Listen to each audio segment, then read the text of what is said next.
acera y fui a chocar contra un automóvil de mi vecino y entonces me di cuenta que había perdido el control de mi vehículo. Muchas personas están fuera de control y ni siquiera lo saben. Y el estar fuera de control es lo que la Biblia llama las obras de la carne, porque o las obras del Espíritu o las obras de la carne controlarán nuestra vida. Por favor, busque Gálatas 5:19 y manifiestas son las obras de la carne. Espero que entienda que cuando la Biblia habla de las obras de la carne, no hace referencia a nuestro cuerpo físico, sino a nuestra naturaleza adámica, o sea, a nuestra naturaleza pecaminosa, que todos nosotros la heredamos desde nuestros antepasados. ¿Cuáles son las obras de la carne? Desde el verso 19 tenemos una larga lista de las obras de la carne, comenzando con adulterio. Y adulterio significa unión sexual con otra persona que no es su cónyuge. Y cuando usted vive en adulterio, vive bajo el control de la carne, o sea, vive una vida descontrolada. Segundo, fornicación. Y la fornicación es sencillamente cualquier actividad sexual antes del matrimonio. La Biblia enseña sin dudas, sin titubeos, sin apologías y sin equivocación, enseña la castidad prematrimonial y la fidelidad matrimonial. Cualquier persona que vive una vida de fornicación, vive una vida descontrolada. Tercero, inmundicia. Aquí específicamente se refiere a pensamientos sucios, impuros, depravados. Una persona que lee o se deleita mirando pornografía o películas explícitamente sexuales o cosas por el estilo, es una persona que vive en la inmundicia de las obras de la carne, o sea que vive una vida descontrolada. Cuarto, lascivia. Aunque esa es una palabra que no se la usa frecuentemente, literalmente significa falta de control o lo que podríamos llamar sensualidad. El vivir para los sentidos. Y esto no es necesariamente sexual. Puede ser la borrachera, la glotonería, o sea, un desordenado deseo por la comodidad, la ociosidad, el complacer a sus 5 sentidos, dejar que ellos controlen su forma de vivir. Eso también es una vida descontrolada. Quinto, idolatría. Y usted me dirá, pastor, nosotros somos gente moderna, civilizada. Nosotros no somos idólatras. Permítame hacer una pregunta. ¿Qué es un ídolo? Ídolo es cualquier persona o cosa que para usted es más importante que Dios. Cualquier cosa a la que ame más, tema más y sirva más que a Dios, eso es un ídolo. Y puede ser su familia, sus negocios, sus distracciones, sus pasatiempos. Nosotros, gente moderna y civilizada, tenemos cualquier cantidad de ídolos. Si usted está viviendo una vida de idolatría, si hay algo a lo que usted ame más, tema más y sirva más que a Dios, está viviendo una vida controlada por la carne, y eso también es una vida descontrolada. Sexto, hechicerías. La palabra hechicería procede de la palabra griega fármacos, y en realidad tiene que ver con el uso de drogas. En la actualidad se han inventado la frase drogas recreacionales, o sea, un cielo instantáneo. Lo trágico es que ese cielo instantáneo termina en un infierno eterno. Hechicerías, brujerías, sortilegios, drogas, ciencias ocultas, chamanes, limpias, y todas esas cosas están entrelazadas fuertemente entre sí. El pastor David Wilkerson solía decir: no he conocido a ningún hombre seguidor y adorador de Satanás que no haya comenzado primero abriendo su mente a experiencias místicas por medio del uso de drogas. Las obras de la carne siempre guían a una vida desordenada. Sexto, enemistades. ¿Está usted guardando algún rencor o resentimiento? ¿Está llevando algún odio en su corazón? Si usted tiene alguna amargura, algún rencor contra alguien, su vida está siendo controlada por su carne y por lo tanto está fuera de control. Séptimo, pleitos. Ahora esto conlleva la idea de división, de contienda. Parece que a algunas personas les encanta el comenzar algún argumento. No se llevan bien con nadie. Son como un puerco espín. Aunque tienen buenos puntos, es casi imposible acercarse a ellos. Octavo, celos. La raíz de los celos, mi amigo, es el egoísmo. El egoísmo llevado hasta el extremo puede producir increíbles tragedias. Un fanático celoso es una formidable arma terrorista. Un fanático religioso es una aterradora arma en manos de Satanás. Noveno, iras. Estas producen un incontenible deseo de venganza, un consumidor afán de desquite. Y no importa cuán bajo tengamos que descender, tanto y en cuanto podamos saciar nuestra venganza y aplacar nuestra ira. El único problema es que la venganza nunca ha traído paz a los vengadores. Décimo, contiendas. Y esto tiene que ver con personas especializadas en fraccionar un grupo humano. Una iglesia, por ejemplo. Si las cosas no se hacen a su manera, también pueden causar fisuras en un lugar, en el vecindario o en la comunidad. Décimo primero, disensiones. La palabra sedición, derivada de disensión, literalmente significa estar aparte y hace referencia a personas que forman pequeños grupitos y enclaves porque piensan que son mejores que todos los demás. A veces son precursores de cultos, logias y hermandades que son muy selectivos en cuanto a su membresía se refiere. Décimo segundo, herejías. Las herejías invariablemente están relacionadas con las doctrinas falsas y no quieren adherirse a la palabra de Dios. Personas controladas por las obras de la carne en vez de ser controladas por las obras del Espíritu. Décimo tercero, envidias. Una persona envidiosa es una persona que no está satisfecha con lo que tiene. Posee un espíritu de codicia. Carece de un espíritu de agradecimiento. Y no es que únicamente quiere más, sino que quiere tener más que todos los demás. Décimo cuarto, homicidios. Y no faltará quien inmediatamente pensará, qué bueno que yo no soy un asesino. Cuando Jesús interpretó no la letra de la ley, sino el espíritu de la ley, dijo que si tenemos odio, rencor, venganza en el corazón contra alguien, somos homicidas, sin necesidad de disparar un arma o de utilizar un puñal. Décimo quinto, borracheras. Esto no hace referencia al hecho de beber cerveza o licores hasta perder el sentido, sino a la realidad de que nuestra mente ha sido narcotizada, insensibilizada. Significa que tiene un impedimento en su capacidad mental. Así como el alcohol y las drogas son un impedimento moral y ético para quienes usan esos venenos. Décimo sexto, orgías. Hay gente que parece que está de fiesta todo el tiempo. Fiesta en el sentido mundano, tratando de silenciar la voz de sus conciencias, tratando de escapar de la realidad, hundiéndose en las indulgencias de los entretenimientos, incapaces de no tener nunca un pensamiento serio, puro, agradable. Las orgías no son solo materiales, sino también intelectuales y espirituales. Pablo termina esta lista diciendo, y cosas semejantes a estas. Está diciendo que todas estas son señales de una vida no controlada por el Espíritu, o sea, una vida fuera de control. ¿Cuál es el resultado? Tiempo perdido, cuerpos debilitados, pensamientos torcidos y vidas totalmente destrozadas. Gálatas 5:22 dice, mas el fruto del Espíritu es amor, gozo, paz, paciencia, benignidad, bondad, fe, mansedumbre, templanza. Contra tales cosas no hay ley. La palabra templanza significa estar bajo control, pero en este caso, estar bajo control del Espíritu Santo. Mi amigo y mi amiga, ¿quién está en control de su vida?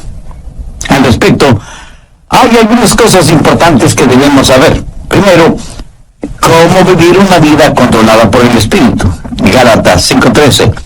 Porque vosotros, hermanos, a libertad fuisteis llamados, solamente no uséis la libertad como ocasión para la carne, sino servíos por amor los unos a los otros. Y en el siguiente versículo, Pablo nos dice cuál es el estándar del amor. Porque toda la ley en esta sola palabra se cumple: amarás a tu prójimo como a ti mismo. Ese es el estándar legal. Y si queremos saber si estamos viviendo una vida de acuerdo a los parámetros de Dios, solo tenemos que hacernos la pregunta: ¿amo a los demás como me amo a mí mismo? El estándar de una vida autocontrolada o una vida controlada por el Espíritu es la ley. Pero la medida de eso es el amor. Hay tres maneras de mirar esto de la ley. Algunos ven la ley como su enemiga. La carne les dice: no tengas nada que ver con ninguna clase de ley. La carne no quiere que nadie ni nada le sujete. Quiere hacer lo que le plazca. Eso es lo que se llama libertinaje. Otras personas miran a la ley como su amo. Y Pablo predica contra eso, porque quienes viven bajo la ley están siempre luchando, pero nunca alcanzan la victoria. Saben lo que dice la ley. Saben que la ley es buena y justa, y por eso tratan de vivir bajo la ley, aunque eso les cueste la vida. Y quienes viven de esa manera, bajo la ley, son legalistas. Recuerde que la vida cristiana no es una relación de ley, sino una relación de amor. Muchos viven vidas de negativismo y ven a la ley como su amo. Gálatas 5:1. Estad pues firmes en la libertad con que Cristo nos hizo libres, y no estéis otra vez sujetos al yugo de esclavitud. Bueno, ¿y cuál es el yugo de esclavitud? Es el del esfuerzo propio. Cuando usted ve a la ley como su amiga, eso es libertad. Y tenemos tres opciones: libertinaje, legalismo o libertad. Y la Biblia dice que hemos sido llamados a libertad y que debemos estar firmes en la libertad con que Cristo nos hizo libres. Ahora escúcheme atentamente: libertad no es hacer lo que se nos antoja. Nadie es verdaderamente libre hasta que no sepa lo que es control. Yo no sé interpretar música en ningún instrumento musical, lo cual me pone triste a mí, pero eso le alegra a muchas personas.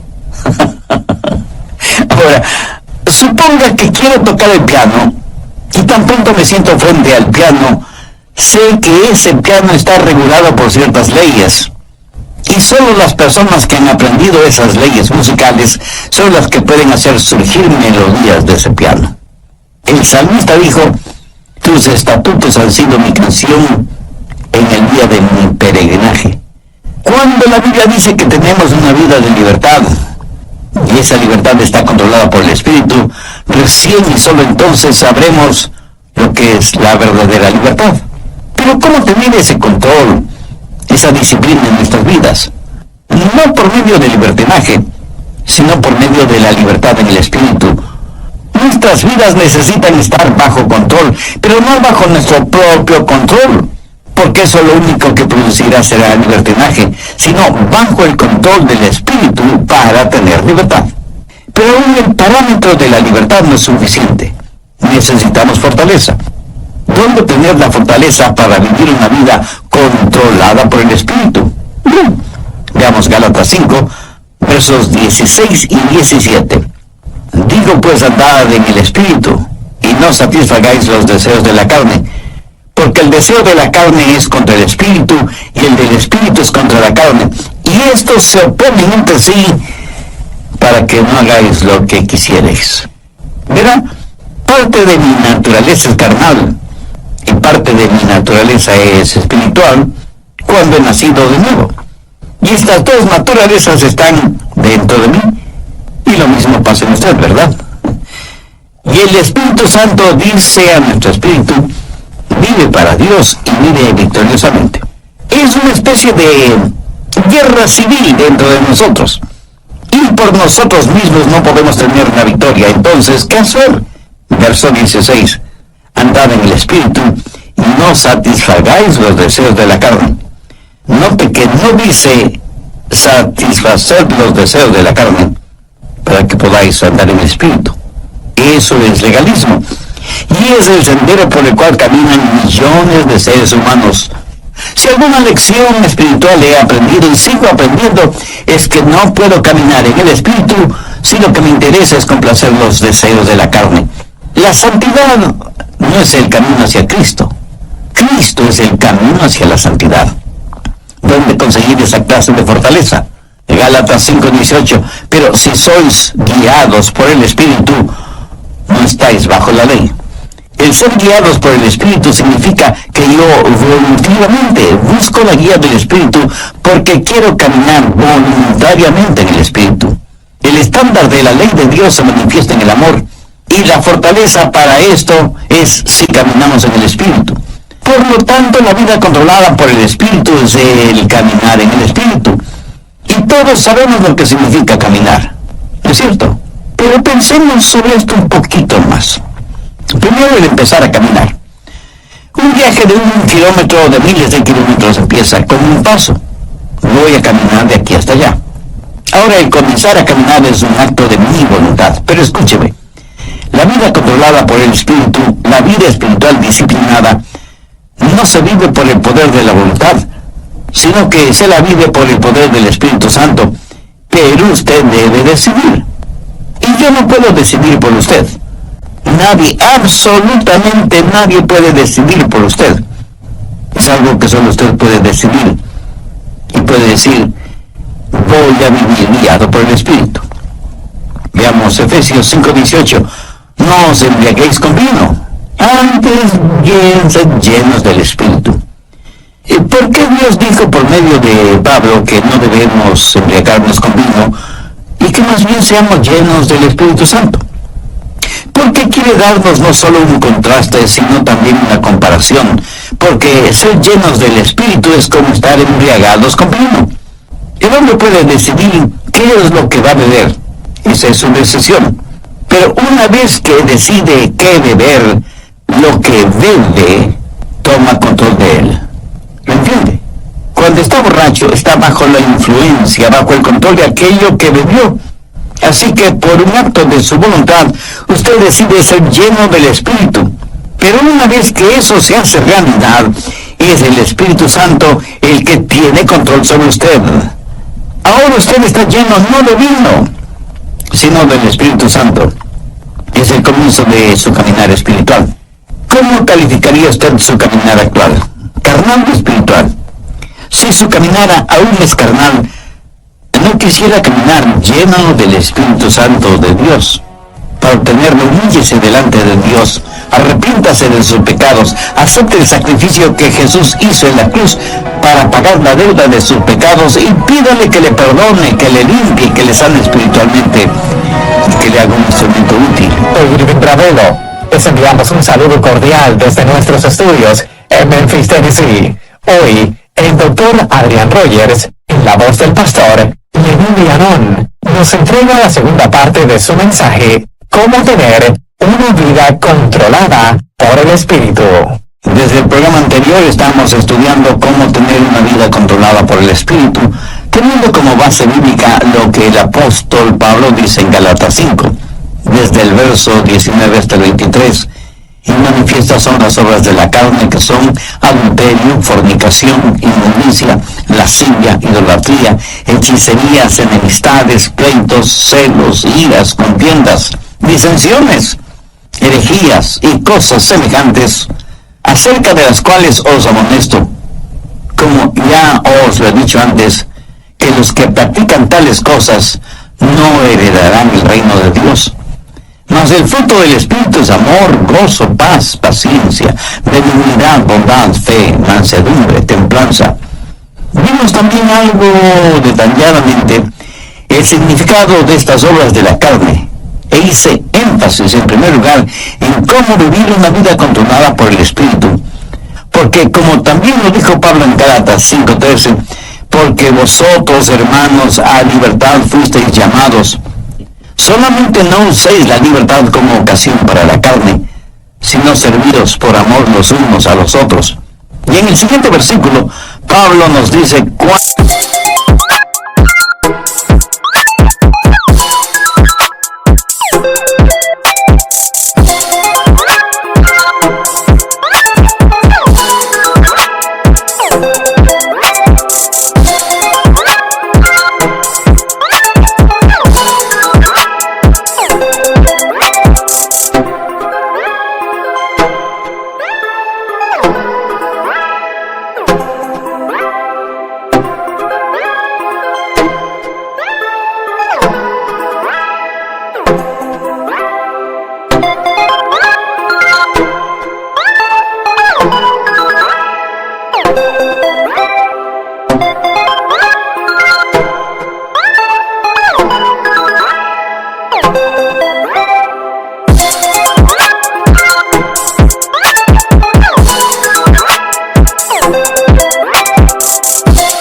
es el estándar del amor, porque toda la ley en esta sola palabra se cumple.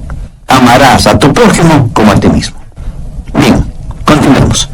Segundo, la circunferencia de su caminar. ¿Qué significa caminar en el Espíritu? Note que no dice caminar con el Espíritu. Tampoco dice caminar siguiendo al Espíritu. Claramente dice andar en el Espíritu. Para mí, eso significa que el Espíritu debe ser la circunferencia de su caminar. Por ejemplo, si yo le dijera a usted, camine en este edificio, significa que usted debe estar en ese edificio. El perímetro del edificio es la circunferencia dentro de la cual usted puede caminar. Si usted se sale del edificio, ya no estará en el edificio. Espero que lo entienda. Todos los países del mundo tienen sus fronteras. Para poder viajar de un país a otro, usted necesita un pasaporte con la visa respectiva. Y con eso usted puede viajar libremente de un país a otro. Pero a veces los países, por motivos de seguridad interna, cierran sus fronteras.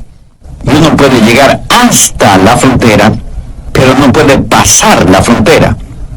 Esa frontera es el límite de su caminar o de su viaje. Por analogía, el Espíritu Santo de Dios debe ser el elemento en el cual usted camina. El Espíritu debe ser el medio ambiente de su vida.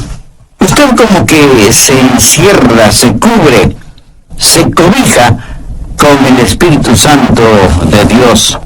¿Está usted haciendo eso?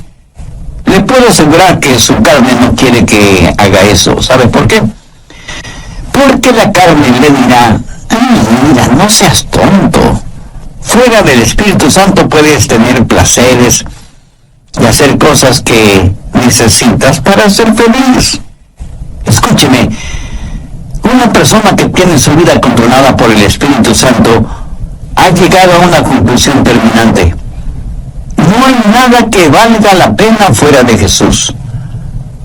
Cuando usted pueda decir eso, es que está caminando en el Espíritu. No hablo del hecho real de que usted tiene que comer, dormir, trabajar, descansar, gozar de vacaciones y todas estas cosas. Todas estas cosas usted las necesita ver dentro del contexto de que el Espíritu Santo de Dios está guiando y dirigiendo su vida. Usted debe aprender a caminar dentro de la circunferencia y los parámetros del Espíritu Santo. Y cuando usted se salga de esa circunferencia, el Espíritu Santo le dirá, mire, estás cruzando el límite. Y usted retrocede y se arrepiente. Eso, mi amigo, es una vida controlada por el Espíritu Santo de Dios. Tenemos entonces el comienzo de nuestro caminar, la decisión del paso que vamos a dar y la circunferencia dentro de la que podemos caminar en el Espíritu. Pero todavía hay algo muy importante. Tercero, la continuación de nuestro caminar. Gálatas 5:16 dice, digo pues, andad en el Espíritu. Andad, en el original griego, conlleva la idea de mantenerse caminando. ¿Pero qué es caminar? Sencillamente una serie de pasos. Y aunque comienza con una decisión, no se detiene allí. La vida controlada por el Espíritu es una crisis que comienza con lo haré, pero es seguida por un proceso realizado un paso a la vez. Lo dije ya hace algunos minutos. Un viaje de 1 kilómetro o 1000 kilómetros comienza con el primer paso. Pero usted no se detiene después del primer paso, sino que sigue caminando paso por paso sin detenerse. Digo, si es que usted quiere llegar a alguna parte. Dicen que muchos caminan muy a prisa para llegar a un lugar que no conocen. Y estando ahí, no saben qué hacer. Despistados. Anota al margen Colosenses 2:6. Este es un versículo clave en una vida controlada por el Espíritu. Si usted está cansado y enfermo de las obras de la carne, si quiere tener la libertad y el gozo de pertenecer a los hijos de Dios, quiero que grabe en su mente y en su corazón Colosenses 2:6. Por tanto, de la manera que habéis recibido al Señor Jesucristo, andad en Él. Mi amigo, es muy importante que usted entienda bien esto. Si usted ha recibido al Señor Jesucristo en su vida, debe caminar en Él. Si yo le pregunto a usted si ya es salvo, y usted me responde afirmativamente, tácitamente me está diciendo que ya ha recibido al Señor Jesucristo como su Salvador. Por favor, escúcheme con atención. Si eso es cierto, o sea que usted ya es salvo o salva, entonces quiere decir que usted está caminando en Él. Bien, me permite hacerle una pregunta. ¿Cómo recibió usted al Señor Jesucristo? Y probablemente usted me dirá, porque me arrepentí de mis pecados y deposité toda mi confianza y fe en Él. Muy bien, por arrepentimiento y fe. ¿Qué es lo que dice Pablo en Colosenses 2:6? Por tanto, de la manera que habéis recibido al Señor Jesucristo, andad en Él. Entonces, ¿cómo puede usted vivir una vida victoriosa? De la misma forma en que recibió a Cristo, por arrepentimiento y fe. Pero deseo que note las tres últimas palabras del verso 6. Andad en Él. Y andad quiere decir caminar. Y el caminar se lo realiza un paso a la vez. Y usted necesita sus dos piernas para caminar. No sé si se habrá dado cuenta, pero cuando caminamos estamos desbalanceados por fracciones de segundo cuando levantamos una pierna antes del siguiente paso. Le puedo asegurar que si usted está caminando y se queda con una pierna levantada por breves segundos, a menos que usted tenga un excelente sentido del equilibrio, terminará cayéndose. Así que ya puede ver la importancia de sus dos piernas al caminar. Ahora, ¿cuáles son las dos piernas de la vida cristiana? Arrepentimiento y fe. Pablo dice enfáticamente que si por arrepentimiento y fe hemos recibido al Señor Jesucristo, en arrepentimiento y fe debemos caminar en Él. Pero arrepentimiento y fe no es algo que usted hizo para salvarse, sino que es la forma de vivir de una vida controlada por el Espíritu. Y caminamos en el Espíritu para no cumplir con los deseos de la carne. ¿Cómo caminamos por arrepentimiento y fe? Entendamos lo que es arrepentimiento. Escuche atentamente lo que voy a decir, porque seguramente no será lo que usted piensa es el arrepentimiento, ni será lo que muchos definen como arrepentimiento. Arrepentimiento es la manera en que Dios se revela a nosotros, y fe es la manera en que Dios nos revela a Jesús. Y quiero que entienda bien esto, por eso vale la pena repetirlo. Arrepentimiento es la manera en que Dios se revela a nosotros, y fe es la manera en que Dios nos revela a Jesús. Arrepentimiento es cuando yo veo que estoy en bancarrota espiritual, y fe es cuando veo la gloria de Él. Cuando usted se salvó, cuando yo me salvé, lo hicimos por arrepentimiento y fe. Permítame compartir un poquito de mi testimonio personal. Cuando no era más que un muchachito, un jovencito, no sabía mucho de religión, y mucho menos de teología, por supuesto. Pero mi corazón tenía hambre de Dios. Luego escuché a un pastor predicando el mensaje de salvación y diciendo que solo en Jesucristo podríamos ser salvos. Hice esa decisión y le entregué mi corazón y mi vida al Señor Jesucristo. Le entregué todo lo que sabía de mí a todo lo que sabía de Él. Y francamente debo reconocer que yo sabía muy poco sobre mí mismo y obviamente muy poco sobre Jesús. Hasta ese momento no me había dado cuenta cuán pecador era, y muchísimo menos cuán glorioso era Jesucristo. Por eso digo que le entregué todo lo que sabía de mí a todo lo que sabía de Él. Pero desde entonces aprendí mucho acerca de mí, y lo que aprendí acerca de mí no era muy agradable que digamos. Y aprendí mucho acerca de Jesús, y Él es mejor, muchísimo mejor de lo que yo pensaba que era. Y porque recibí a Cristo con arrepentimiento y fe, comencé a caminar en Él. ¿Sabe por qué? Porque cada día aprendo más sobre mí, y mientras más aprendo sobre mí, más tengo de qué arrepentirme. Pero también aprendo más sobre Él, y mientras más aprendo acerca de Él, más y más confío en Él. arrepentimiento y fe. A lo mejor a veces usted piensa, creo que realmente no soy salvo, porque si fuera salvo, ¿por qué tengo esta gran convicción de mi pecado?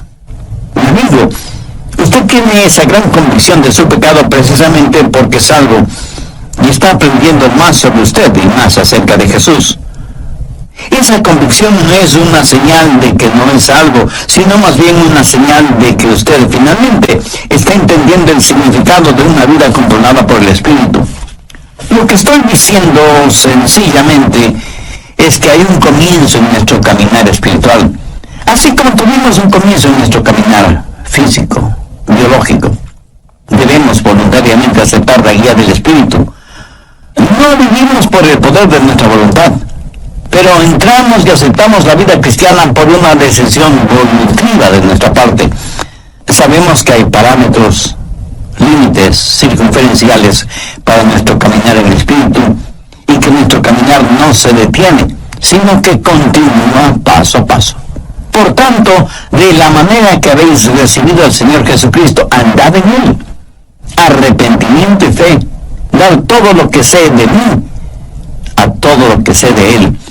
Y de pronto, súbitamente, usted descubre que usted no está en control, que Dios está en control de su vida por medio de su Santo Espíritu, y que su vieja naturaleza pecaminosa, carnal, ya no tiene nada que hacer en usted, porque ahora usted está caminando, creciendo en el Señor Jesucristo, guiado por el Espíritu Santo. Por lo tanto, la vida controlada por el Espíritu es un caminar. Algunas personas me dicen, pastor, desde hace tantos y tantos años estoy firme en Jesús. Y yo, con todo respeto y con todo amor, simplemente les pregunto, hermana o hermano, ¿cuándo va a empezar a caminar? Está bien el estar firmes en la fe, pero para muchos parece que firmeza significa inmovilidad, en vez de significar un caminar firme. Resumiendo, permítame decir que el estándar de la ley de Dios es el amor, y la fortaleza de nuestro caminar en el Espíritu con arrepentimiento y fe, lo cual producirá en nosotros una verdadera satisfacción espiritual. Veamos una vez más Gálatas 5, 22 y 23. Mas el fruto del Espíritu es amor, gozo, paz, paciencia, benignidad, bondad, fe, mansedumbre, templanza. Escúcheme, el diablo utilizará a sus familiares y amigos no cristianos para que le digan, tú no quieres vivir esa clase de vida, es tan aburrida. Mi amigo, esa es la única clase de vida que vale la pena vivirla. Es la única vida que produce genuina y eterna satisfacción. El apóstol la identifica como fruto, y un buen fruto es por lo general delicioso, hermoso, oloroso y satisface. Una fruta es para ser consumida, para aplacar el hambre. ¿Tiene usted hambre por el Señor, por las cosas de Dios? Si no es por medio del Señor Jesucristo, esa hambre nunca podrá ser satisfecha. Una vida controlada por el Espíritu es una vida llena del fruto del Espíritu, o sea, es una vida llena de amor, gozo, paz, paciencia, benignidad, bondad, fe, mansedumbre y templanza. La carne y el Espíritu están luchando en usted ahora mismo. El resultado depende de usted. Si usted dice, voy a vivir una vida de libertinaje y ver la ley de Dios como mi enemiga, no voy a vivir una vida de legalismo y tener la ley como mi amo. Si dice eso, le estará dando la victoria a la carne. Pero si dice, voy a tener a la ley como mi amiga, voy a vivir una vida de verdadera libertad, voy a buscar la fortaleza del Espíritu Santo y buscar voluntariamente la guía del Espíritu Santo y dejar que Él marque los parámetros normativos de mi vida y que me ayude a encontrar todo en Jesucristo, voy a caminar un paso a la vez en arrepentimiento y fe. Si usted dice eso, Dios le dará libertad. La libertad con que Jesucristo quiere hacerle libre. Y si hay alguna disciplina de su parte, no piense que la disciplina es restrictiva. Ninguna persona es más libre que aquella que vive una vida controlada por el Espíritu. Si usted que me está escuchando ahora mismo no es una persona ya salvada, ¿por qué no deja que Dios tome el control de su vida? ¿Por qué no hacer de Jesús su mejor amigo? ¿Por qué no llevar su corazón a Dios este mismo instante y le dice: Dios, sé que soy pecador y estoy perdido espiritualmente, necesito ser salvo y quiero ser salvo. Señor Jesús, tú moriste en la cruz para salvarme y prometiste hacerlo si deposito mi fe y mi confianza en ti.